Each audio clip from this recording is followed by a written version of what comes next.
You mentioned the bubble in the housing market, and I wanted to ask you specifically about the Federal Reserve's role. Yes. And I want to know what you predict as far as where the economy is going in the future. I've read a lot about predictions from like Thomas Woods Jr. I don't know if you're familiar with him at all, but they talk about how our current monetary policy is creating another bubble. I mean, we've been saying this for years, and I want to ask you, when will the next bust come, and do you think that's a result of our current monetary policy?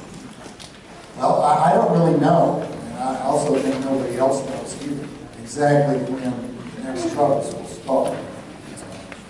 Whenever I hear somebody make a precise forecast, I dismiss them immediately. I'm not very sure. Because that can't be done. If they think it can be done, they don't talk about it.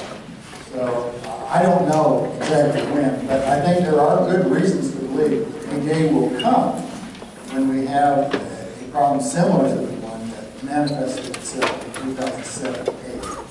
And it'll be similar. I don't think it will be as bad because there have been some improvements in underwriting rules, for example. There has been, at the same time, some extraordinary actions by the Federal Reserve System. The banking system now holds well over $2 trillion in excess reserves. Now, well over $2 trillion.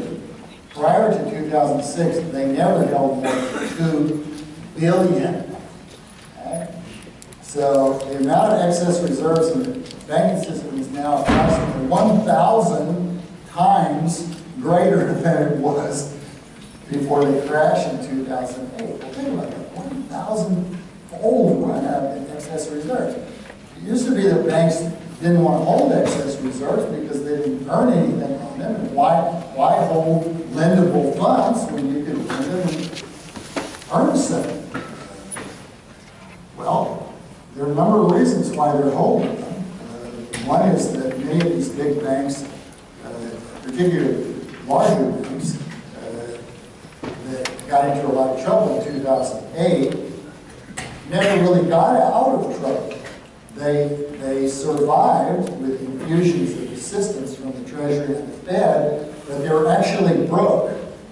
If you'd had honest accountants go in there and give you an accounting of their assets and liabilities, they would have come out and said, Bank of America is broke, Citibank is broke, blah, blah, blah, some of the others, okay? But they didn't do that because they got dispensation, even dispensation in the accounting rules about how they value assets that allowed them to look as if they weren't broke. Well, they knew better. I'm quite sure they knew better. And so what they've been trying to do in recent years is rebuild their balance sheet with assets that really have some value. And these deposits at the Federal Reserve, their excess reserve, are valuable assets. They could at any moment spend those to buy loans or investments. So that's what a lot of banks have done. That's why they're not lending to industrial borrowers or commercial borrowers.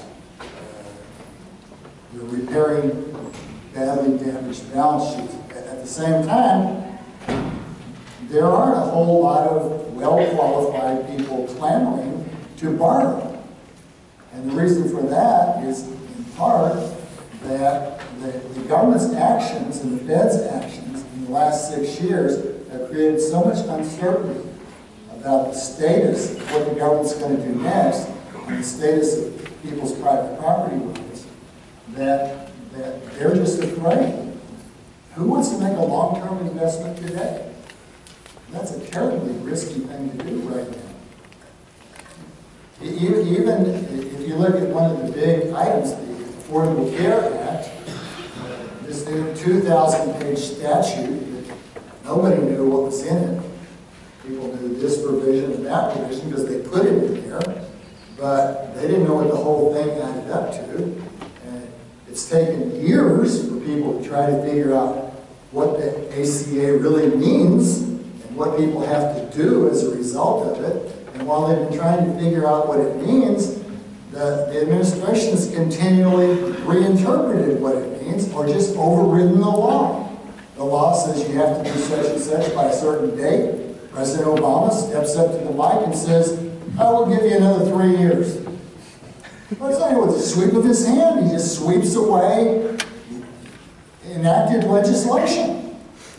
Where do you get that kind of power? Not from the Constitution, that's for sure. You know, if that's the system we had, we wouldn't need to worry about Congress to begin with. We'd just send a note to President Obama. What do you want us to do next?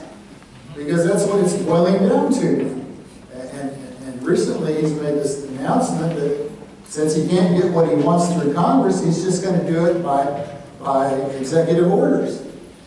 Which is again a way of saying, oh, I don't care what the law is. Write it down.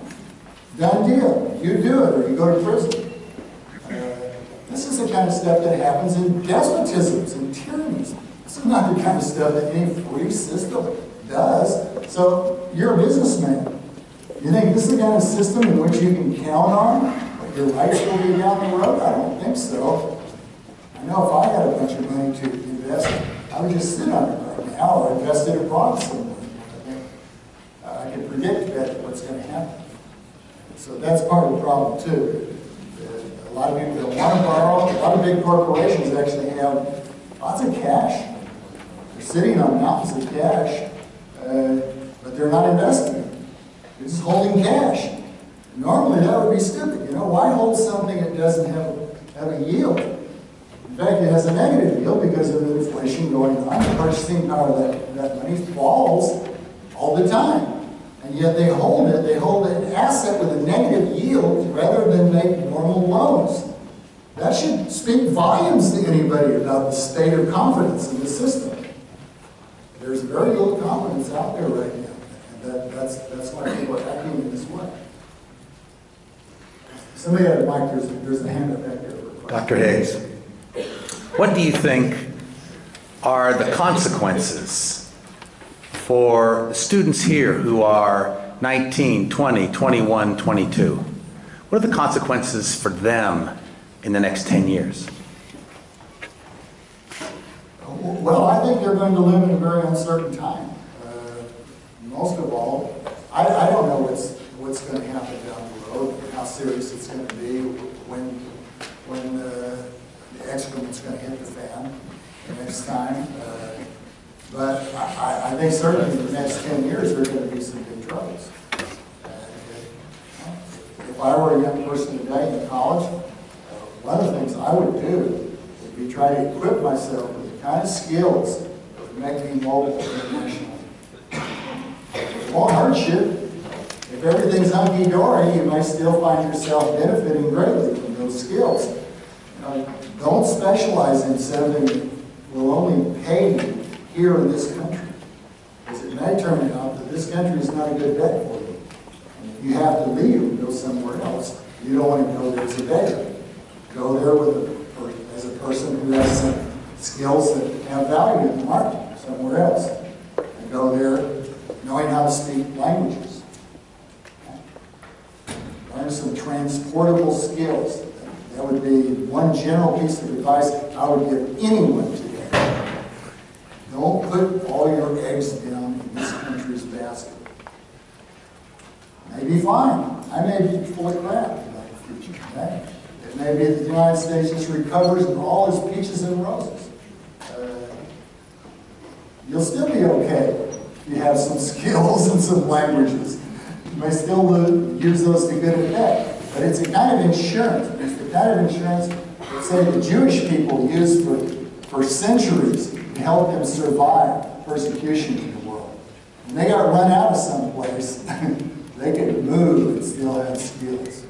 Because their skills were up here, not in a piece of ground or a factory building.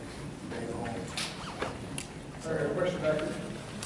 Yes, I'm probably going to butcher this because I don't know the name of the group. So if anybody knows the name of the group I'm talking about, just yell it out. But recently, within like the last 5 to 10 years, there was a group that anonymously tried to protest the government. And they really didn't have a platform, and their logo was like a white mask with a face on it. And my question is, well, first of all, what that group was, but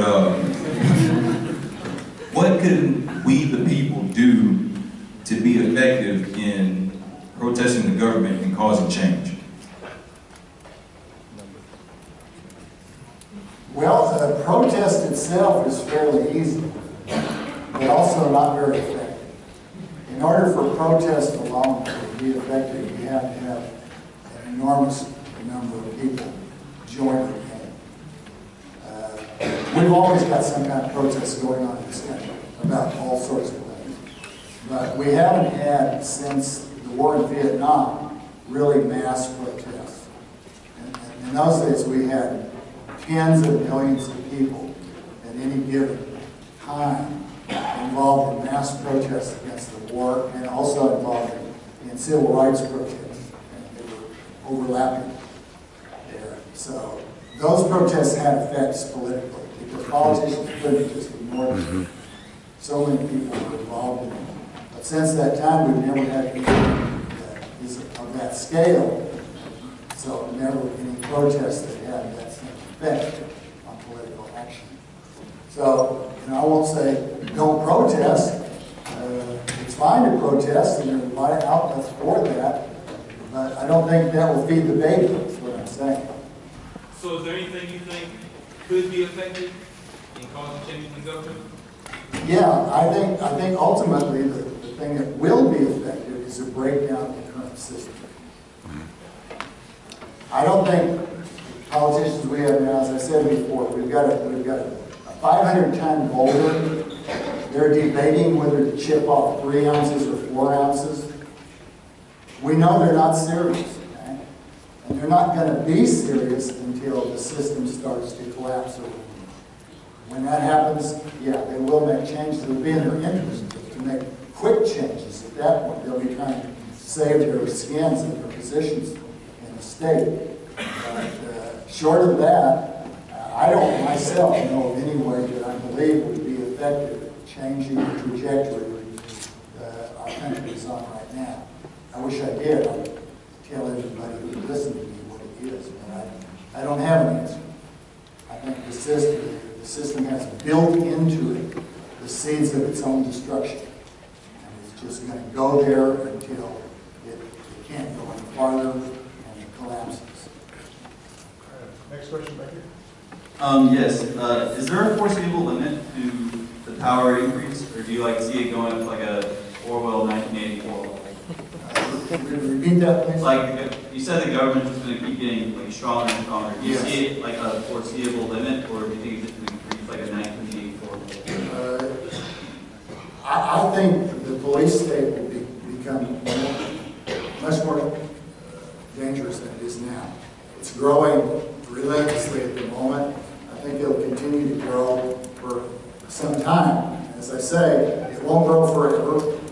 The whole system will have economic breakdown at some point. I think its economic breakdown will come before it really loses mass public confidence. This is, Americans like to think of themselves as individualists and people who believe in freedom and all that, but it's bumming. If you look at what Americans will put up with, they're not individualists. They don't love freedom. They'll take practically anything you dish out.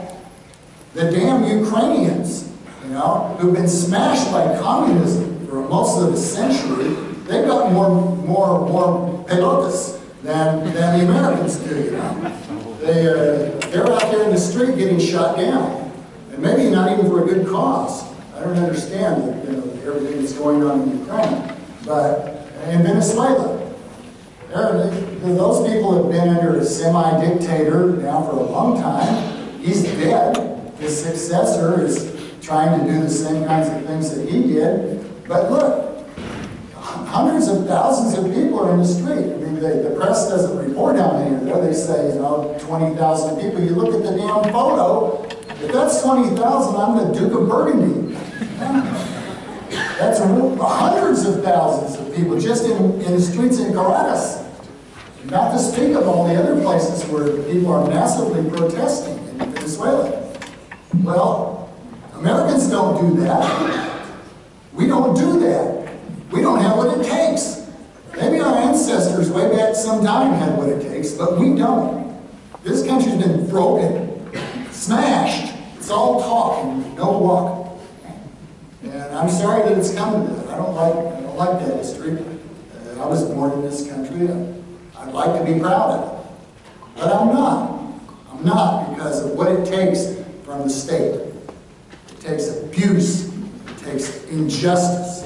It takes every form of misdirected criminal action from its rulers. And that's nothing to be proud of. The least thing we do is stand up on our hind legs in mass and say we've had enough. But I don't see that on the horizon. I don't see it on the horizon. People in this country want creature comforts, they want to be entertained, and they want the illusion of security. And they've got that. And that's enough. Dictatorship of the oligarchs in this country, they can put up with as long as they've got the big food. In terms of GDP, for you, how big is too big for the government? For me, any government at all in current form is too big. But I would certainly say that it's vastly smaller than it is now. It's still too big. Well, how small? Let's say if we had a government that spent 10% of the GDP, that would take us back to approximately 1929. I would still not like it, but I would be overjoyed that it had gone to that. So, I personally just don't consider our system legitimate. So any size is too big for me.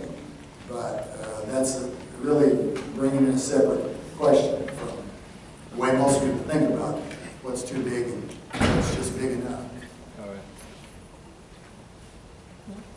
right.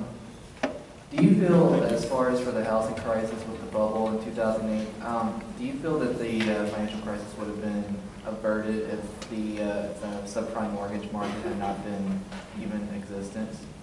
No. What happened, somebody raised a question before about the Federal Reserve System. The Federal Reserve actions, particularly in 2002, 3, 4, 5, they were so mistaken. They caused a great increase in credit. And the question is, when you have a big credit bubble like that, where does it go? In this case, because of the way the housing markets have developed, and the development of subprimes, and the bad ratings, and the derivatives, and the whole thing that had been built up to peddle mortgages, that was where the credit went predominantly. So we saw that. And that's not unusual in our history. The long business cycle has often been associated with booms and busts in construction and real estate values. So that was in line with our economic history. But in this case, you can identify exactly what the institutions and the actions were that caused housing to be the place where the credit bubble played out for the most part. Not entirely, but for the most part. Now recently, there's been not all that much recovery in the real estate market. There's been some in a lot of parts of the country, none in other parts of the country. But real estate has not boomed like it did before 2007. Before, what has instead boomed is the commodities markets and the stock market, some of the other financial markets. So that's where I expect the next crash probably to come, would be in those areas that have been the recipients of the credit creation of the past 6 years. And there's been a lot of credit created. A great deal of it's ended up in the stock market. The stock market. I just this morning was watching TV. It said S&P 500 and the Dow hit all-time highs, which, you know, in real terms, are probably not all-time highs if you adjust them for the price level, but nonetheless, the stock market is certainly fully recovered. And it's not clear that it should have. Stocks may well be substantially overpriced relative to a sustainable equilibrium right now. I don't pretend to know. It's very hard to judge. Very hard to judge bubbles. In fact, a lot of good economists think that you can't tell a bubble. There's even some good Except economists afterwards. think there was no bubble in 1928 and 29. I don't agree, but these guys are like idiots. They have reasons. So these are stories that are easy to tell ex post, impossible to predict ex ante.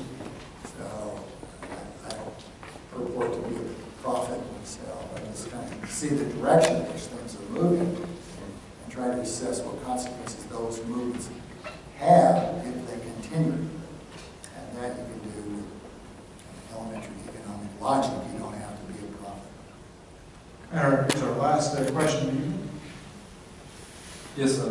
With the current status of our economy, do you foresee state capitalism to be a more viable and sustainable economic policy for other countries as opposed to our capitalism? Our capitalism is state capitalism. That's what's wrong. We have so much government involved in everything that's done here that there is no true free market at all. Anyway, obviously, some parts of the economy are freer than others, but nonetheless, nobody has a real genuine free market in this country, and that's why we're in the shape we're in. If we had a great deal less government involvement, we would have a more prosperous economy and a more progressive economy, one that had more innovation and a higher rate of real growth. All right, please join me in thanking